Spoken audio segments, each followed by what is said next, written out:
পাঠ হবে ভগবান শ্রীকৃষ্ণের জন্মকথা। ভগবান শ্রীকৃষ্ণের আবির্ভাব হয়েছিল বসুদেব এবং দেবকীর ঘরে। ভগবান কৃষ্ণ আবির্ভাব হয়েছিলেন। কংসের পিতা ছিল উগ্রসেন।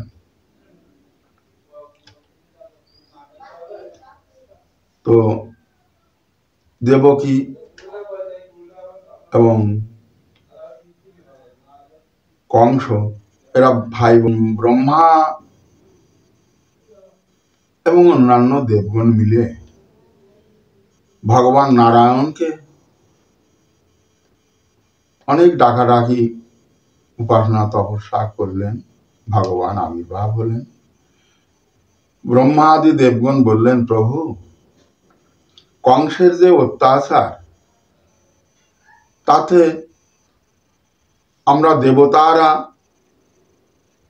এবং মানব কেউ আমরা কুলোতে পারছি না।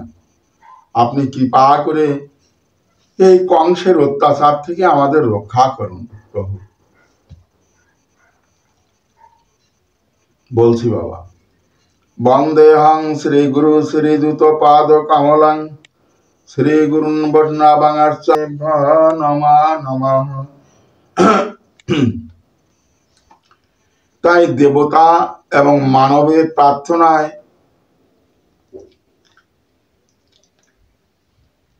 ভগবান আবির্ভাব হয়ে বললেন, হে ব্রহ্মা, হে ইন্দ্র, হে দেবতাগণ,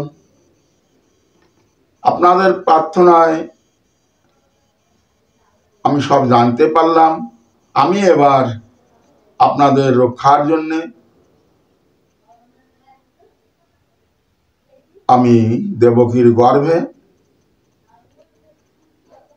আবির্ভাব হব এবং সেখানে আবির্ভাব হয়ে আমি জগৎকে রক্ষা করব। তাই ভগবান এই কথা রাখবার পরে দেবকীর গর্ভে ভগবানের আবির্ভাব হবেন, সেই মনে সংকল্প নিয়ে ভগবান মনস্থ করলেন।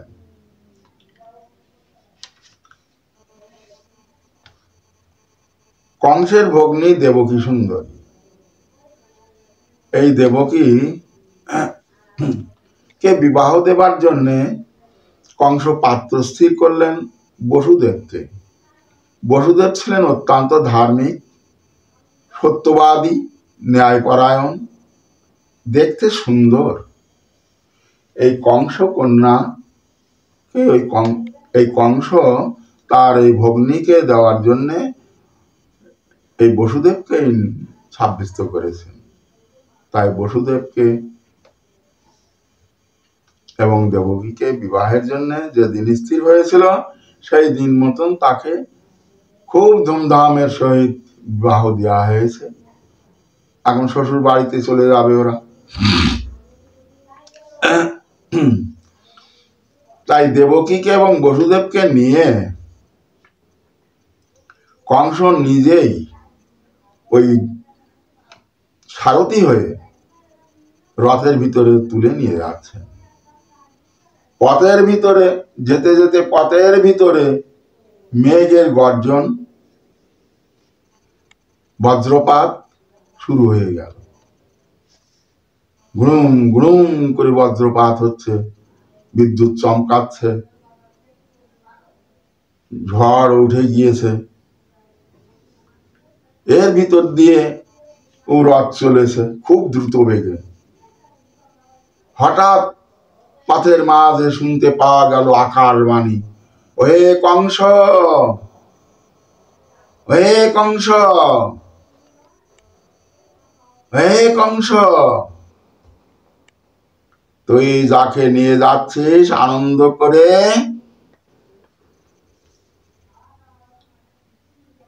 ওই দেবকীর গর্ভে যে অষ্টম সন্তান হবে, তার হাতে তোর মৃত্যু হবে, তোর কাল হবে,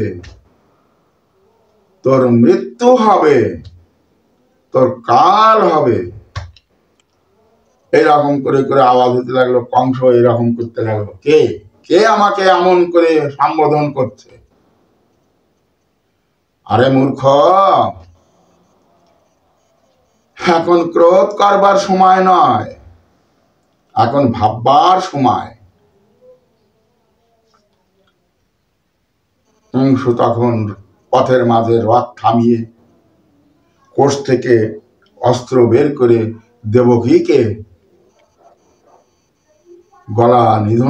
গলা ছেদন করতে উদ্যত হলেন। বসুদেব খপ করে হাত মুঠ করে ধরলেন। আপনি যা করছেন ভাই, এটা অন্যায়।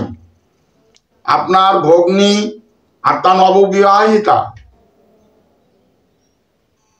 আপনার পক্ষে এই কর্ম করা মহাপাপ। না, পাপ নয়, নিজের জীবন রক্ষা করাই ধর্ম,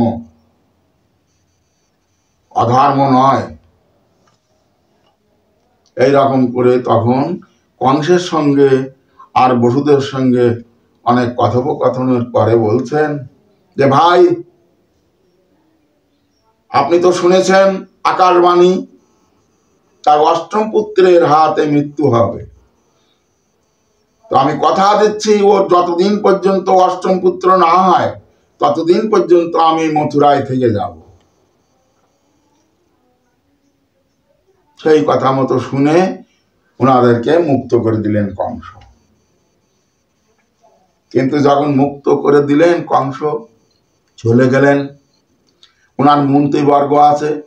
পরের দিন বৈঠকে যখন বসেছেন, চানুর, মুষ্টিক, শল, তোষল, কূট, এই পাঁচজন ছিল ওনার প্রধান মন্ত্রী এবং দৈত্যও বটেন। এই পাঁচজন। তো চানুর বলছেন, মহারাজ, আপনি বসুদেব দেবকীকে মুক্ত করে আপনি ভালো করেন নাই। কেন বলছি? আপনার যে অষ্টম পুত্রের হাতে মৃত্যু, সেই কথা শুনে আপনি তাকে মুক্ত করে দিলেন। ভগবান নারায়ণ যে কত কৌশলী তাকে আপনি জানেন। এইরকম বাণী যে বলতে পারে, সে নারায়ণের চক্র আছে এতে। তাই নারায়ণ কৌশল করে যদি অষ্টম পুত্র প্রথম পুত্র করে পাঠায়, এই যে পাঁচটা আঙুল, বলতে পারেন এই পাঁচটা আঙুলের পঞ্চম কোনটা? এই ধার থেকে গুনলেই এইটা হয় পঞ্চম, আর এই ধার থেকে গুনলেই এইটা হয় পঞ্চম। তাহলে অষ্টম পুত্র তো প্রথম পুত্রও হতে পারে। তাহলে কি বলতে চাচ্ছ? বলতে চাচ্ছি এই, ওর গর্ভে যে কয়টা পুত্র হবে সেই কয়টাই, কোনটাই যে অষ্টম আর কোনটাই পঞ্চম আর কোনটাই প্রথম কোনটাই দ্বিতীয় আপনি ঠিক করতে পারবেন না। কারণ ভগবান আপনার থেকে অনেক মায়াবী। তাই আপনি সেই মতো কার্য করুন। কংসের মন তখন, হ্যাঁ ঠিক বলেছেন, ঠিক বলেছেন, আপনারা ঠিক বলেছেন। হ্যাঁ মন্ত্রীবর্গ, আমি ঠিকই এবারে হয়েছে। এইবার আমি আবার কংস চলে গেল। কংস আবার চলে গেল, যাইয়ে দেবকীর কাছ থেকে সেই পুত্র আনবার জন্যে উনি চলে গেলেন। কিন্তু পুত্রটা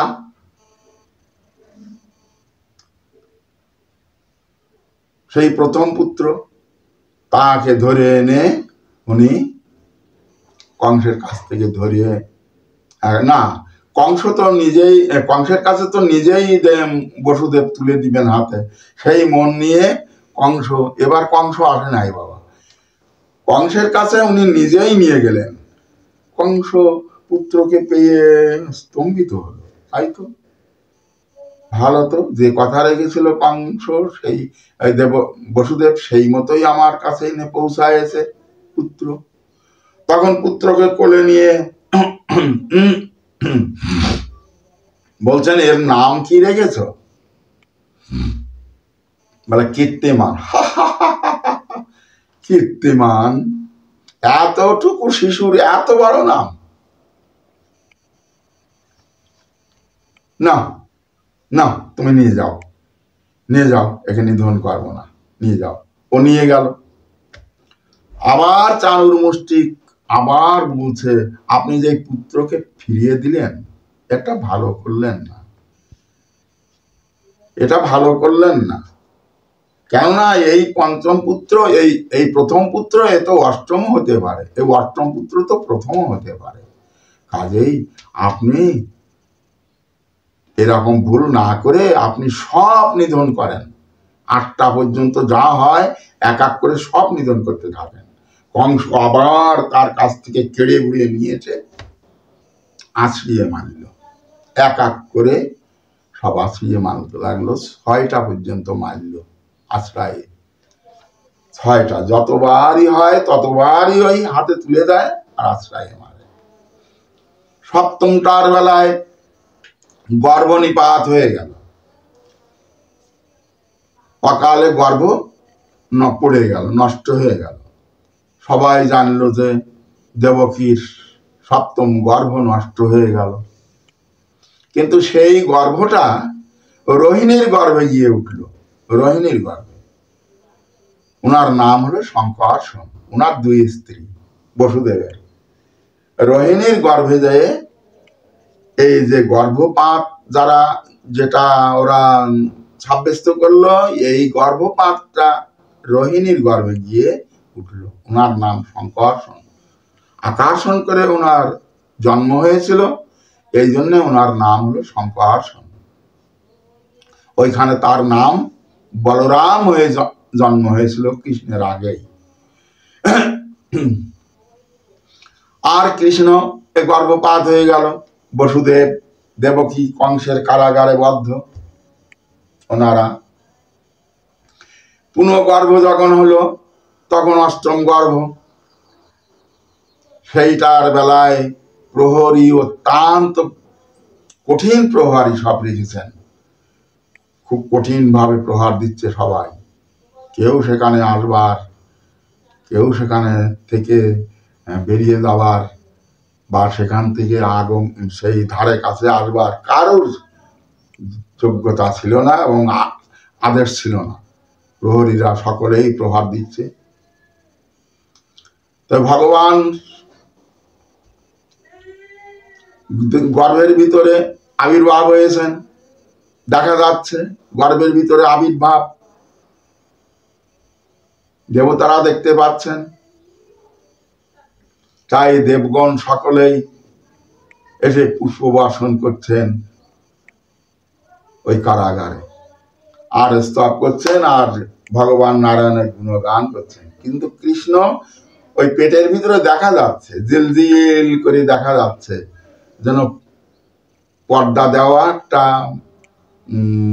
সে জিলজিলে পর্দা, সেই পর্দা ভেদ করে কৃষ্ণকে দেখা যাচ্ছে এরকম ভাবে। তাই কৃষ্ণকে দর্শন করে সবাই পুষ্পাঞ্জলি করছে ওই কারাগারের ভিতরে, আর কৃষ্ণের গুণগান গাচ্ছে।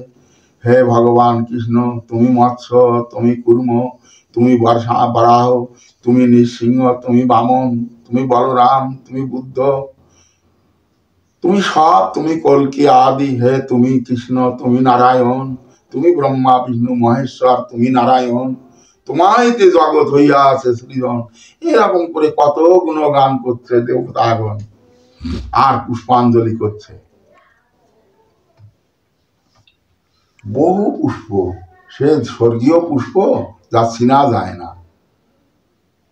প্রহরীরা প্রহার দিচ্ছে, ওরা এসে দেখে যে কারাগারের ভিতর, প্রহরীরা এসে দেখে কারাগারের ভিতরে ভোরবেলায়, রাত অন্ধকার অন্ধকার আছে, সেই সময় প্রহরীরা এসে দেখে যে কারাগারের ভিতরে পুষ্প, এত পুষ্প কোথার থেকে আসলো।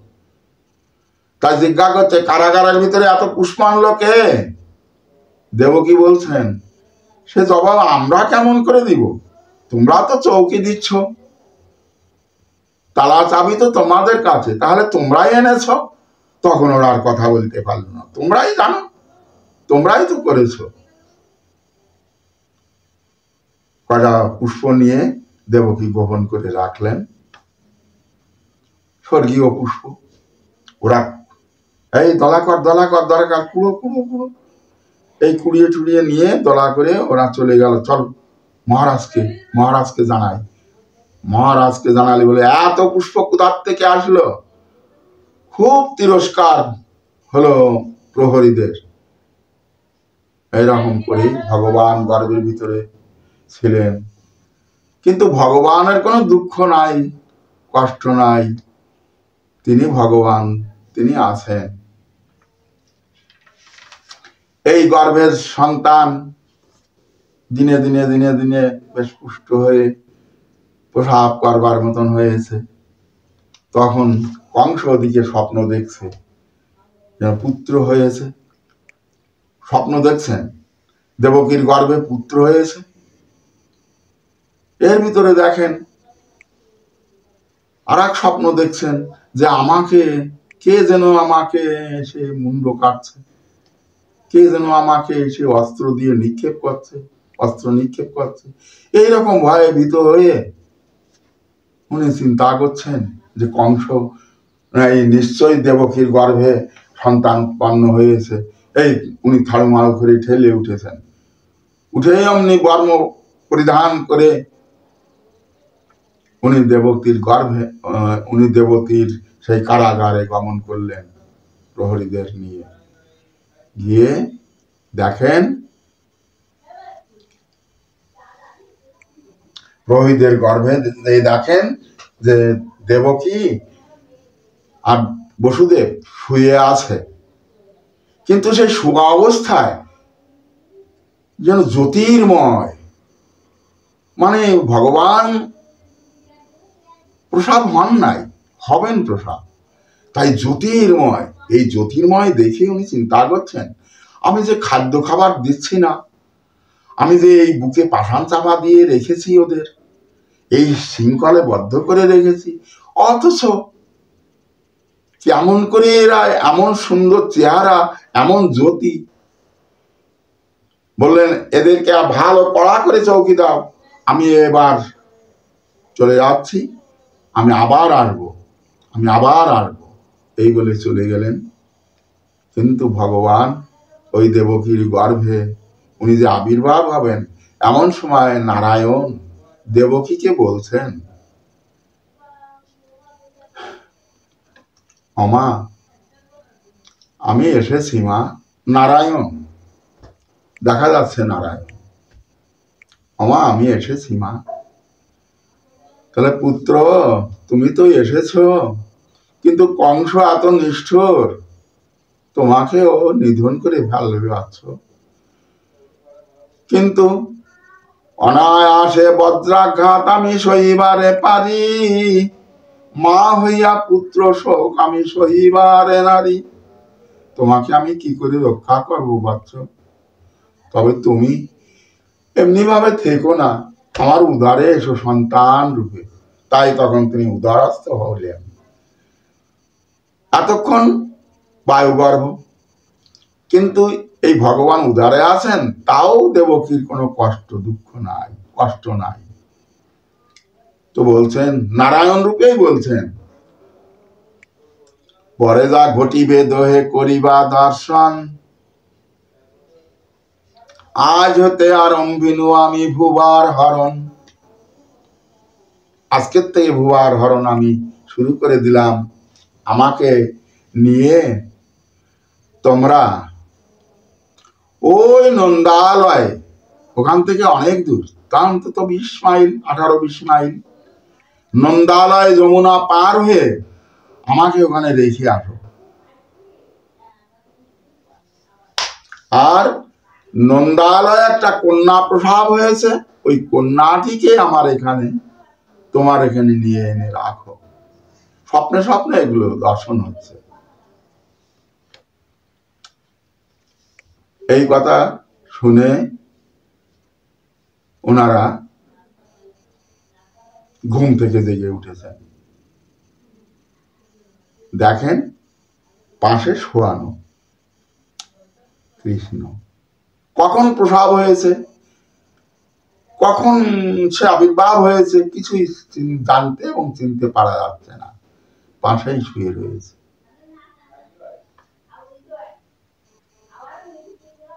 ওকে নিয়ে চলে গেল সেই কংসের বলছি সেই নন্দালয়।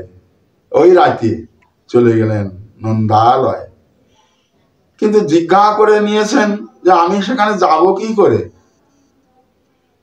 তুমি আমাকে নিয়ে তুমি যাত্রা করবে, স্পর্শ করবার সঙ্গে সঙ্গে সব তালা খুলে দরজা মুক্ত হয়ে যাবে, যমুনা পার হয়ে যাও, চলে যাও। কিন্তু যমুনার কথা জিজ্ঞাসা করলেন না। এরকম করেই ও ওনাকে বাচ্চাকে কোলে করে নিয়ে যাচ্ছেন। আর ওই যে বলরাম আবির্ভাব হয়েছেন আগে, কৃষ্ণের আগে, রোহিণীর গর্ভে, উনি শঙ্কর্ষণ, উনি ভগবান কৃষ্ণের আশ্রয়দাতা। ওই শঙ্কর্ষণই আর এক মূর্তি হয়ে সর্পরূপ ধারণ করে, ওনার নাম সহস্রবদন, অনন্তবদন।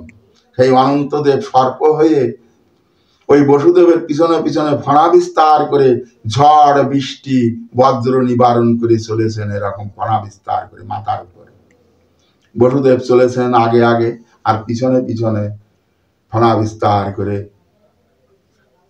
চলেছেন। যেতে যেতে যমুনার তীরে গিয়ে দেখেন জল উথাল পাথাল করছে, কি করে তিনি পার হবেন? তাই ওখানে থমকে দাঁড়িয়ে রয়েছেন। এমন সময় দেখা গেল একটা শিকাল, সে পার হয়ে যাচ্ছে খপ খপ খপ খপ খপ খপ করতে করতে। উনি দেখে চিন্তা করলেন যমুনার জল এখানে বেশি না, এখানে চড়া পড়ে রয়েছে, এই চড়ার উপর দিয়ে ওই যে শ্রীগাল পার হয়ে গেল। শ্রীগাল নয় বাবা, সেই নারায়ণ আর এক অংশে শ্রীগাল হয়ে বসুদেবকে পথ নিদর্শন করছেন যে এই পথ দিয়ে তুমি পার হয়ে যাও। উনি যেতে যেতে যেতে যেতে মধ্যখানে গেলে জল বেড়ে গেল বাবা, আর যেতে পারছেন না। ওইখানে গিয়ে এই জল সে চরণ পর্যন্ত উঠেছে বাবা। ভগবানকে চাঙারিতে করে নিয়ে যাচ্ছেন, একটা চাঙারি পাইলেন, ভেসে আসলো, চাঙারিতে করে উনি নিয়ে সেই যার মাথার উপরে করে যাচ্ছেন। বসুদেবকে ডুবেও যাচ্ছেন। সেই চরণ গঙ্গা দেবী, যমুনা দেবী বাসনা ছিল, যমুনা দেবীর বাসনা ছিল কৃষ্ণের চরণ লাভ করবার। তাই উনি ওই চরণ পাবার জন্যে ওই ভগবান কৃষ্ণ ওই চাঙারির থেকে পড়েও গেলেন জলের ভিতরে। এবার বসুদেবের বিপদ হলো, কি করবেন? কিন্তু ভগবানের কি ইচ্ছা, খুঁজে খুঁজে আবার পাইলেন, পেয়ে আবার চাঙারিতে করে আবার নিয়ে যাচ্ছেন। কারণ যমুনার মনের বাসনা পূরণ করতে হবে, তাই পড়ে গিয়েছিল ভগবান কৃষ্ণ ওই যমুনার জলে। তাই যমুনার বাসনা পূরণ করে তিনি ওইখান থেকে আবার তার পিতার মস্তকে উঠে ও পারে চলে গেলেন। গিয়ে কিন্তু এই 20 মাইল রাস্তা অনুমান করলাম 20 মাইল হবে, আর কম হবে না, বেশি ছাড়া। সেই রাস্তা গেলেন, গিয়ে তার জন্য যাচ্ছেন, এই রাতের ভিতরে যাবেন এবং আসবেন, এত কর্ম করেও সেই রাতের ভিতরে আবার ফিরে আসতে পেরেছিলেন। তো এক এক পদে যেন মনে হচ্ছে 1 মাইল চলে যাচ্ছে। তাহলে বসুদেবকে বলেছিলেন যে তুমি মাত্র আমাকে নিয়ে তুমি চলে যাবে, ওখান থেকে কন্যাটা নিয়ে আসবে, যা করবার সবই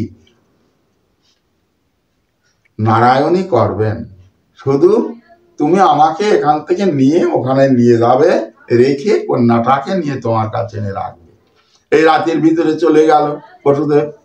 গিয়ে সেখানে যে দ্বারে তো দারোয়ান রয়েছে, কট কট করে দরজা খুলে গেল। তারা সব যার যার স্থানে সব ঘুমায় রয়েছে, দরজা কট কট করে খুলে গেল। উনি যে সেই নন্দের স্ত্রী রোহিণীর পাশে রেখে কন্যাটাকে তুলে নিলেন। কন্যাটাও দেখতে অলৌকিক, যা লোকে কখনো দেখিনি, আর দেখবেন, আর হয়নি, আর হবে না। এত রূপ লাবণ্যের লহরী সেই কন্যা, দেখেই তার মায়ায় মোহিত হয়ে গেল। বুকের ভিতরে তুলে। আর এমনি তো তিনি মায়া দেবী, উনি কন্যা নহেন বাবা, উনি মায়া দেবী। তা কন্যা রূপে আবির্ভাব হয়েছেন সেই দুর্গা দেবী, উনি কন্যা রূপে। তো ওইখানে পুত্রকে রেখে নিয়ে আনলেন। প্রভাতে উঠে যখন দেখেছিলেন দেবকী যে কন্যা ছিল, পুত্র হলো কি করে, তো মনে করছেন দেখেছিলাম, তো স্মরণ নেই। সন্তান হয়েছে মাত্র, এই মাত্র জানে। পুত্র কি কন্যা হলো নাহি আসে জ্ঞানে, তখন জ্ঞানে আসছে না, হয়তো হতে পারে, এইরকম ভ্রম হয়ে যাচ্ছে। কিন্তু ভ্রম নয়, পুত্রই হয়েছিল, এই কন্যাই হয়েছিল, পুত্র এসে গেল, তাই পুত্র। ওখানে প্রভাতে ওনারা ওখানে বহুত উৎসব করেছিলেন। আর ওইখান থেকে উনি নিয়ে আসলেন, নিজের দেবকীর কোলে দিলেন, দিয়ে ওখানে শুয়ে পড়লেন। মায়া ঘরে ঘুম এসে গেল। মায়া দেবী বললেন, বসুদেব তুমি যে এই নিয়ে গিয়ে রাতের ভিতরে রেখে এসেছ, আর এই তুমি এসে দেবকীর কাছে দিলে, এই সংবাদ তোমার মনে থাকবে না কিছুই, তোমার কিছুই মনে থাকবে না। উনি শুয়ে গিয়ে রয়েছেন, ওদিকে কংস স্বপ্ন দেখছেন, আবার স্বপ্ন দেখছেন, স্বপ্ন নিয়ে ওরকম দেখেন প্রায়। আজকেও স্বপ্ন দেখছেন যে কৃষ্ণ অবতার হয়েছে, কৃষ্ণ জন্মগ্রহণ করেছে। প্রহরীরা কি করেছে, সবাই সেই ঝড় বৃষ্টিতে সবাই ঘুমাই পড়েছে, সবাই ঘুমাই পড়েছে। কিন্তু কংস প্রহরীদের নিয়ে এখানে এসেছেন দর্শন করতে কারাগারে। এসে দেখেন ওই কন্যাটা কোলের ভিতরে, কন্যাটা কোলের ভিতরে দেখে উনি ওই কন্যাটাকে নেওয়ার জন্য ধাবিত হয়েছেন। ওরা জড়ো সড়ো হয়েছেন, না না আমি কন্যা দিব না, আমি কন্যা দিব না। দেখো ভ্রাতা, এ কন্যা, এ পুত্র নয়।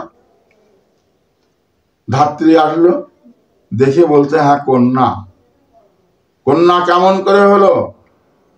কখনো আকার বাণী মিথ্যা হতে পারে না, তাহলে কি করে হলো? পুত্রই হোক আর কন্যাই হোক, আমি একে রাখবো না, একে আমি নিয়েই যাব।